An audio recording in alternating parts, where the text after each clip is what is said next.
Article edtech industry से संबंधित है। आप जीएस पेपर 1 में सोसाइटी और जीएस पेपर 2 में एजुकेशन वाले टॉपिक से इस आर्टिकल को रिलेट कर सकते हो। एडटेक का मतलब क्या है?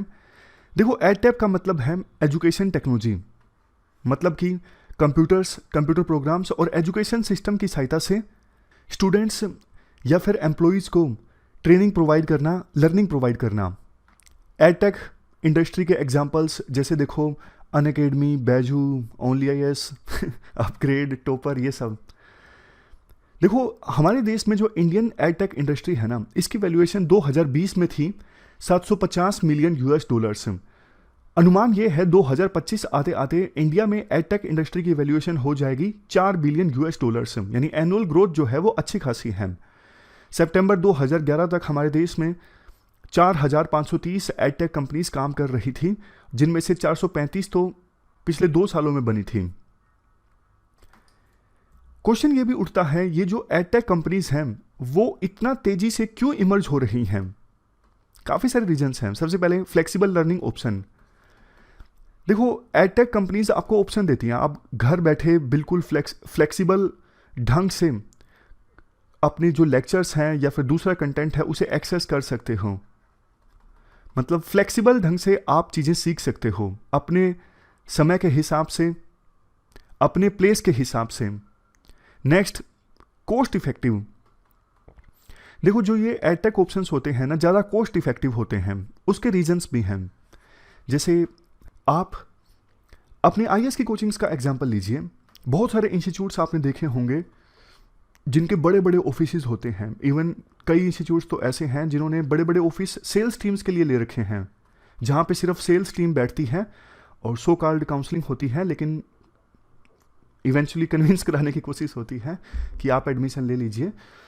जब कोई कोचिंग इंस्टीट्यूट देखो इतना सारा पैसा इस प्रकार के फिजिकल इंफ्रास्ट्रक्चर पे खर्च करता है, तो जाहिर तौर पर फिर वो पैसा निकालेगा स्टूडेंट की फीस से। फीस तभी तो इतनी ज़्यादा होती है कोचिंग इंस्टीट्यूट्स की, कितनी 2 लाख, 2.5 लाख। अदरवाइज टीचर्स को इतना पैसा नहीं जाता है। टीचर्स को तो कम पैसे दिए जाते हैं, लेकिन अननेसेसरी और अनयूजफुल खर्चे काफ़ी ज़्यादा होते हैं, जिस वजह से फिर वो फीस जो है वो बढ़ा देते हैं और जिसकी कीमत स्टूडेंट को चुकानी पड़ती है। एडटेक कंपनीज की फीस कम इसलिए होती है कि उनको फिजिकल इंफ्रास्ट्रक्चर नहीं इस्टाब्लिश करना होता, डायरेक्ट संवाद होता है स्टूडेंट और टीचर के बीच में। नेक्स्ट पॉइंट है gamification and rise of edutainment. जो एडटेक कंपनीज हैं वो देखो अलग अलग तरह की गेम्स भी लॉन्च करती हैं ताकि फन में स्टूडेंट्स सीख सके, मजाक मजाक में स्टूडेंट्स सीख सके। Next, imparting on the job skills. बहुत सारे जो एम्प्लॉयज़ हैं उनके लिए ये एडटेक कंपनीज कोर्सेज लॉन्च करती हैं, अपग्रेड जैसी, ताकि वो ये स्किल हासिल करे और उसका प्रमोशन हो सके या फिर वो जॉब स्विच कर सकें। रिमोटली एजुकेशन हासिल की जा सकती है एडटेक कंपनीज के थ्रू। नेक्स्ट है सप्लीमेंट गवर्नमेंट डिजिटल पुश। सरकार भी तो यही चाहती है कि डिजिटलाइजेशन ज़्यादा आए, ज़्यादा से ज़्यादा लोग डिजिटलाइजेशन का इस्तेमाल करें। लेकिन देखो, एडटेक कंपनीज को रेगुलेट करने की आवश्यकता है। सबसे पहला रीज़न है साइबर थ्रेट्स। ऑनलाइन आपको पता है साइबर बुलिंग काफ़ी ज़्यादा होती है, हैकिंग काफ़ी ज़्यादा होती है। अपना चैनल हैक हो गया था। Next, privacy concerns. ये जो एडटेक कंपनीज है ना, ये प्राइवेसी पॉलिसीज़ को लेके इनडिसाइसिव है। अनअकैडमी का डेटा चोरी हो गया था, आपको याद होगा। बहुत बार तो देखो कुछ एडटेक कंपनीज जो हैं वो अपने डेटा का गलत इस्तेमाल भी करती हैं। मैं आपको एक बात बताता हूँ। ऑलमोस्ट 1-1.5 साल पहले की बात है। मेरे पास एक फ़ोन आया और सामने वाला पर्सन बोलता है कि आपके पास जो स्टूडेंट्स का डेटा है ना वो बेच दीजिए। मैंने कहा, है क्या? तो उन्होंने कहा कि हम आपको ना 5.5 लाख रुपए ऑफर करेंगे। मुझे रकम भी याद है, 5.5 लाख रुपए दे रहे थे। मैं उनको एक एंगल समझाने की कोशिश कर रहा था, ट्रस्ट वाला। वो समझ ही नहीं रहे थे। मैंने कहा गलत है। वो कहते गलत क्या है, आप हमें डेटा दीजिए, हम आपको पैसा देंगे। मैं वही उनको एंगल समझाने की कोशिश कर रहा था कि जो स्टूडेंट्स का जो ट्रस्ट है उसको आप 5.5 लाख रुपए में कैसे तोलोगे। लेकिन क्वेश्चन ये उठता है कि उस पर्सन ने और न जाने कितनी जगहों से डेटा खरीदा होगा। 5.5 लाख रकम देखो उनके लिए ज़्यादा नहीं है। जिस इंस्टीट्यूट की मान लीजिए 2 लाख, 2.5 लाख रुपए फीस होती है, तो सिर्फ 2 बच्चों के एडमिशन लेने हैं। खैर, उस दिन मुझे समझ में आया कि ये जीमेल पे या फिर मोबाइल पे इतने सारे जो अजीबोगरीब मैसेज आते हैं प्रॉपर्टी के, इसके उसके, कहाँ से आते हैं? वो भी डेटा कहीं ना कहीं से खरीदते होंगे, है ना। खैर अगले पॉइंट पे आते हैं, neglect of social skills. Social skills neglect हो जाती हैं जब देखो ed tech companies learning provide करती हैं ऑनलाइन। बच्चा देखो फिजिकल क्लास में ज़्यादा अच्छे से सीख पाता है ना, इंटरेक्ट कर पाता है साथियों के साथ में। नेक्स्ट है फॉल्स प्रोमिसेस। ये जो एड टेक कंपनीज हैं बहुत बार झूठे प्रोमिस कर लेती हैं कि हम ये कर देंगे, हम इस प्रकार से मेंटरशिप प्रोवाइड करेंगे, बाद में वो सब झूठ साबित होते हैं। Next, protecting rights of minors. जो एड टेक प्लेयर्स हैं उनसे देखो जो माइनर्स के राइट्स हैं उनको प्रोटेक्ट करने की आवश्यकता है। बहुत बार ना ये जो लोग होते हैं ना एड टेक वाले, वो माइनर्स के इमोशन से खेलते हैं।